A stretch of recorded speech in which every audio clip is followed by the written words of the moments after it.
Greetings, Duelists, and welcome to another deck report. So, this is our this is going to be our first deck report of the actual Burst Protocol format. Surprisingly, it's not Malice. I kind of wanted to start with Dracotail. The first thing I want to do is shout out some people at my locals. Shout outs to Armando and shout outs to Jorgito Flores. They lended me a few of the cards for this profile. I do not own all the cards for this list in particular. And I kind of wanted to test the waters. I kind of wanted to try out branded Dracotail. To see if the deck was actually as strong as it was perceived into the format. I know that this deck is extremely popular right next to Radiant Typhoon. It is one of the powerhouses in the next format. It is a deck that a lot of people are seeking after to be a really strong meta contender. And overall, it's just a very strong deck in general. That being said, we did have a 4-round locals yesterday, and my record with the deck was not as great as I expected. It was kind of lukewarm. I ended X2. I lost to Memento, shoutouts to Unknown 12. And I also lost to Mitsurugi Orchest. I will make a separate video talking about how I feel about Dracotail with the new changes. But for now, I'll just get straight to the list. I'll show the current list I want to have played, and then I'll show you the list that I did play at my locals, which was a little slightly different from this, and how I arrived to the conclusion to the current list that I am going to profile for you today. So, without further ado, let's begin. So, we got 3 Lukias, 3 5 mana, Frixel, Molulu, 2 Urgulas, 1 Pan. This is my Dracotail lineup. If I'm not mistaken, there are 11 in total, which is not a really big number. This is a standard ratio for the OCG. Some people opt for higher numbers, like with more pans or maxing out on Urgula. I never found an issue with the Dracotail ratios. I did found issues with the deck. I did brick with the deck 1 or twice, but it was never because I had 5 mana without another name. We'll talk more as we go through the list. So those are the Dracotails. So we now go for the important part. So to follow the White Dragon, again, shoutouts to Armando. He lended me the second Follow the White Dragon. This is not my Follow the White Dragon. This belongs to Jorge Flores. Also from my locals. Really strong card. I'll talk about this at the end of the profile. Alongside the 2 Albaz, we got the 2 Blazing Cartesias. We got the 1 regular Albaz. We got Incredible Ecclesia. And for this weekend, I did opt to play the first Sword Soul. And we'll talk about that later on. So this is for the branded stuff.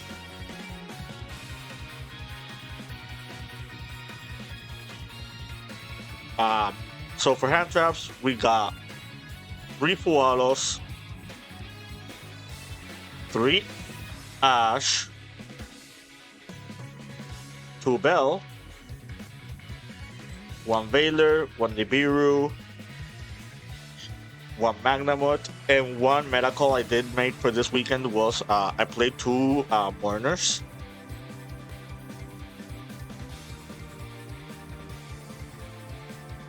We'll talk about these also.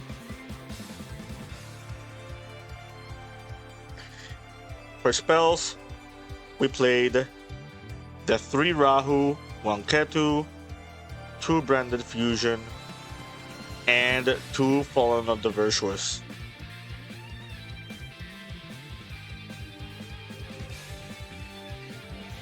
And then for trap cards, we got Horn, Sting, and Flame. So that's it for the main deck.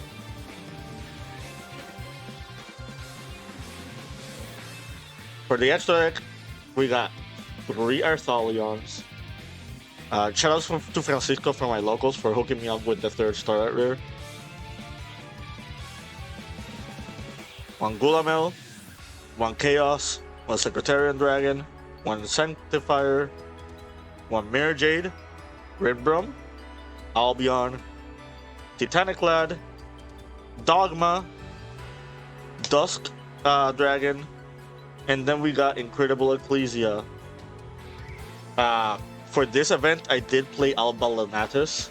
I'll talk about like the changes I would make afterward. So that's the complete main deck. Let me go to the side real quick. So 2 Drolls, 3 Perulia, 3 Contact C, Baldric, Druid's Worm, Crow, 2nd Nib, 3rd Ghost Bell, Duster, and Anti-Spell. Alright. Let's go straight to the list. Let's talk about the list in general. So, there are some couple of things to talk about. It has been a while since we profiled Dracotail on this channel. Let's start with why did I play this deck? I already brought it up at the beginning of the video, but the big TLDR is I wanted to try out the deck myself. I wanted to see what conclusions did I arrive to as a former Dracotail player. How strong is this build with Fallen of the White Dragon? So the first thing I'm going to say is Fallen of the White Dragon is an incredibly powerful card, and it does warrant the hype behind it. Like, every time I drew into this card or opened it, it felt really, really strong. Like, it felt strong going second, it felt strong going first. One big problem I did find myself with this card is I did walk into Fualos like once or twice, which is something that this deck is known to have like a good leeway around. So it is a kind of unfortunate that we now gained a new weakness with this build when you open this card. As you can see, we have the Incredible Ecclesia, but we are also playing Fallen of Albaz. So there are 2 different builds running around in the moment. There are the builds that do not play this, and they just play 3 Fallen of the White Dragon, and they just basically focusing on like mass card advantage and like max benefit out of your engine, like basically a lot of gas. And then there's the builds that play Albaz, and what we're trying to do with the Albaz is we're just trying to control the tempo of the game with the deck with just the Albaz fusions. Like, by playing Albaz, Sanctifier is a lot stronger, Mirror Jade is a lot stronger as a card, Rimbrum is like a real interruption in the graveyard. However, another card that really becomes a threat in this deck is Dogma. Like, threatening Dogma with Albaz summons is also really strong. However, like, Fallen of Albaz is not Fallen of the White Dragon. It's not in comparison in power level. So I understand the people that just cut the Albaz and just play a Fallen of the White Dragon. I can see the argument for both sides. That being said, I did play Fallen of Albaz. I did drew into the Albaz like once or twice, which is kind of unfortunate. I don't want to be drawing this card in comparison to Fallen of White. However, I don't think the bricks like outweigh the power of the deck when all these resolve. So you know about the two Ecclesias. With Malulu now limited, we now have to play more copies of Blazing Cartesia. The one card that is not on anybody's list, is kind of a wild card, is the first Sword Soul. In our list specifically, we are playing Grabwing. And since we're playing Grabwing, Sword Soul just makes it so opening just Follow the White Dragon can get you to Grabwing at the end of your sequence. And the Grabwing just sends another of your Albaz fusions in order to just get more card advantage that way. Like, if you do everything right, you end on your Ecclesia coming back. You end on like either Albion or Dogma going to a graveyard. That kind of depends on like your skill level with the deck. I know some people send Dogma first, but that plays more into Radiant Typhoon. Or you send Albion first, but it plays more into K9 variants. So you kind of have to pick and choose, like, depending on your matchups. But more importantly, if you rotate everything, you also have Rimbrum like in your graveyard. And having Rimbrum in your graveyard is really strong because it gives your deck a second wind. Like, if they actually try to out your board. Like, layering your board's interruptions from off-field disruptions. For example, like with this, resummoning like Fallen of White. And then Fallen of White just resummoning Ecclesia. And then Ecclesia tagging into Albaz. So you can then fuse into Dogma. It's already really strong. Or if you don't fuse into like Dogma, but you can fuse into like Chaos or into Secretarion. There was one game against my Memento opponent where my opponent took my Lucius and I just summoned Albaz and fused it with the Lucius. And then I just got my resources back, pretty much. So yeah. It also gives power to like Alba Lanatus, which is the card I chose to play for the weekend. Depending on how popular the mirror match is at your locals, I'd say there's a debate for you even not playing this card. However, given the popularity of this deck right now, you should be playing Alba Lanatus in your extra deck. Heck, if you're even playing a non-branded deck and you're playing like, I don't know, a deck that actually has extra deck space and you can fit this in your extra deck, I do highly recommend it because not every Dracotail branded player is gonna play around this card. Some people are not gonna play around this card.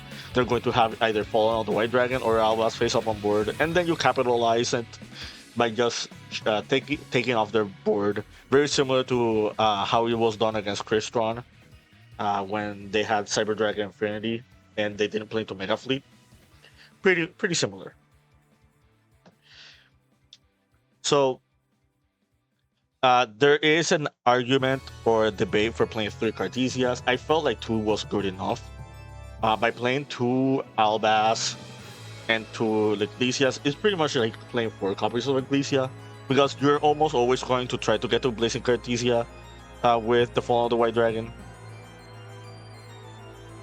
But yeah, was this brick worth it? I only resolved this twice, so I'd say maybe with a little bit more testing I can arrive at a better conclusion. But for now, I might just keep it. So the non-engineering chose for this I played this because of Radiant Typhoon. also a few other rogue decks, and this card was not bad. I This could have been another card, but for now it wasn't that bad. I, this might kind of sound strange, but I felt like I really didn't like playing Magnamut, and you would think like Magnamut would be a welcome addition to the main deck, especially since it can fetch Fall of the White Dragon. I don't know, it just felt very lackluster, even against my Mitsurugi opponent. But you should play it if you like actually do play it. I don't think I drew Nib. I did draw Veiler enough a couple of times. I think Bell is way more important now this format than in the last format, especially since this can hit Radiant Typhoon cards. I'm not the biggest fan of Ash Blossom, but I do wholeheartedly have to admit that if you want a slight edge in the mirror match, and if you want to play better into like the more popular decks in the format, you kinda do have to play Ash Blossom.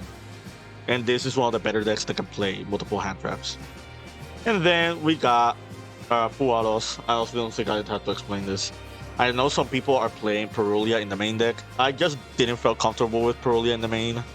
I just felt like these hand traps were enough. But you definitely have to play Perulia on your side if you can play Perulia.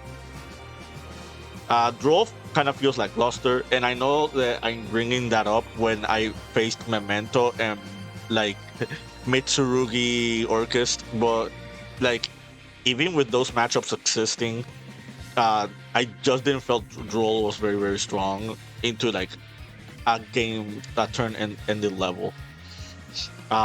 Radiant Typhoon players that are skilled enough will know how to play around this card as well. So it is kind of awkward, like playing Droll, at least the main deck. So I opted to side deck it. Contact C. I did make a video talking about this card last week. Feel free to check it out. I do actually think this card is way better than people give it credit for, especially against the branded Dracotail mirror match. It does play into Fallen the Virtuous, but you know, not every list are playing 3, so you kind of have to put your opponent on a position of they better have it.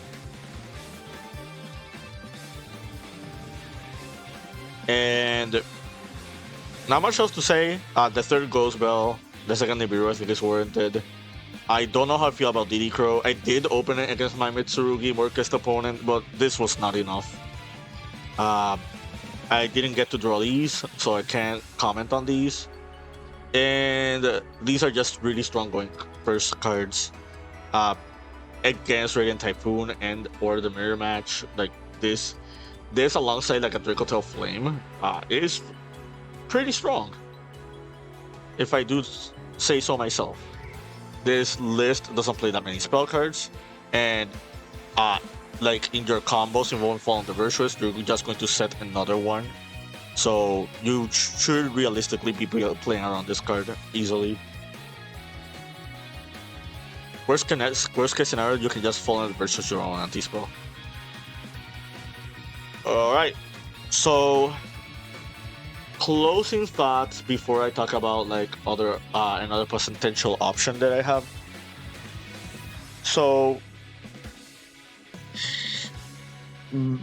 overall, I think the deck is okay. Like I said, the times I did draw into Fallen the White Dragon, the deck felt really, really powerful. But there is one really big issue that I have with the deck at the moment. Every game you do not see Fallen of the White Dragon or Branded Fusion or a way into both or either, it just feels like regular Dracotail. And regular Dracotail with 2 less Mululus and 2 less Tetus feels very, very like not as strong as Dracotail felt last format. This deck will still be facing the same problems that it faced before Fallen of the White. Like you will still lose to Shifter, Heck, the reason I lost against my Mitsurugi Orchest opponent is because they opened Ash and Dominus Impulse, and I couldn't play around both with the current engine hand that I had, which is kind of unfortunate. So yeah, so that's it for this list. Stuff that I would play in the deck, and I will probably make a future deck report with this variant. I did miss Lulu Lilith. I think I would play this card in my extra deck. The situation with Regnol did come up once or twice. And it's not really that hard to make in this variant of the deck either. One card that I thought about is Branded High Spirits. Shoutouts to Carlos from my locals. He has been testing this card.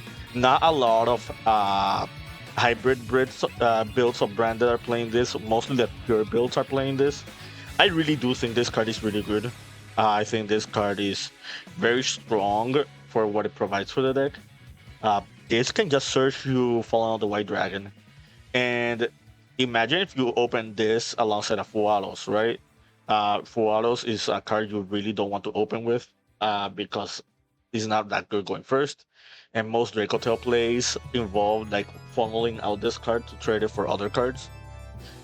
By playing Branding High Spirits, you can just trade this Fualos into Fallen on the White Dragon by sending Rinbrom, which I think is pretty strong. So this is one card that I will definitely try to experiment in the future. The other thing I want to try out, and this is not the first time me doing something like this, is playing the Nadir Servant package with Dogmatic Ecclesia and Fleur de Lis. So the thing about Nadir Servant that I really like is this can also search Fallen on the White Dragon. And I know you're probably thinking, well, there's no real value in grabbing Fallen on the White Dragon if you're locked out of your extra deck, right? There are still a lot of really strong plays that this engine enables just for you grabbing Fallen on the White Dragon. It becomes a really strong board breaker because essentially what you can do with this is you send the Ecclesia, and then by sending Ecclesia, grabbing Fallen of White, you can Fallen of White just to send another of these monsters. And then you go with Fallen of the White Dragon to summon Dogmatic Ecclesia, because this can summon any Ecclesia monster. It doesn't have to be Incredible Ecclesia. And then with Ecclesia the Virtuous, you can either add Fallen the Virtuous or Fleur de Lis. And this just becomes 3 bodies on board, and this Fleur de Lis can go up to 3k attack while non-targeting negating a monster on board as well. So it's a lot of strong push that is enabled. Also, the lock is at the rest of the turn when you activate this, so you can just play regular Branded Dracotail and just finish off with this, setting up your graveyard and your board a little bit more. So that is the second proposal that I will make for this deck if I were to just change things around. Everything else in the deck felt fine. You've probably noticed, if you've been watching my profiles for the longest time, this is the first time you see me playing through Arthalion, and I'll be very honest with you, I never got to the third one, in the entire tournament. Will I still play 3? Most likely. Especially since we are losing, we lost a couple more Dracotails. You kind of need as many resources as you can get. So, yeah, that's pretty much it. I hope you found this informative to your liking and understanding. I really do like this deck. I really think this deck is really cool. Thank you to Armando and Jorge for lending me the cards so I could play this deck. I don't own the Fallen on the White Dragon, and I don't own the Ecclesia. synchro. So it was very generous of them for letting me play the tournament with these cards and let me profile them for you guys. All right. Until next time, keep practicing and keep dueling.